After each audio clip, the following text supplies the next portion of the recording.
Good evening. I'm Chief Superintendent Randy McGinnis, District Officer for Eastern Alberta District here for the RCMP in Alberta. This afternoon at about 2 p.m.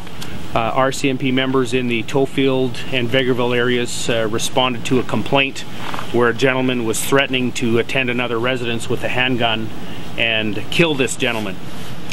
In our efforts to locate him, about an hour later we received a call from a local resident who returned to his farmhouse finding a gentleman inside the residence and scared him off.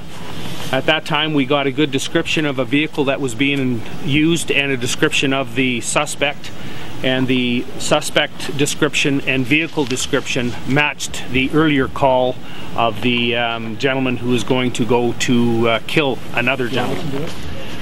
As a result of those two complaints, we began to make inquiries in the rural area, which led us to the residence where our emergency response team is now set up trying to apprehend one of the suspects. Members attended, and as a result of their attendance at the scene, there was an altercation, a physical fight with one suspect who managed to get away. Jumped into a vehicle, a stolen vehicle that was parked in behind the farmhouse. The gentleman intentionally drove over one of our members. That member now is in hospital in Edmonton. I understand he's got several broken bones and some internal injuries. And as the gentleman tried to exit the scene, he drove into the ditch and became stuck.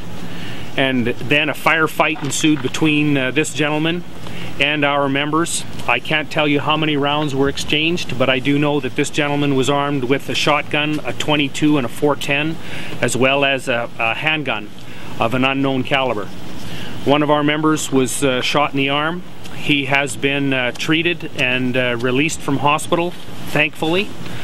And our ERT team right now is in the process of trying to apprehend this gentleman at this farmhouse in the rural area here in Vegreville.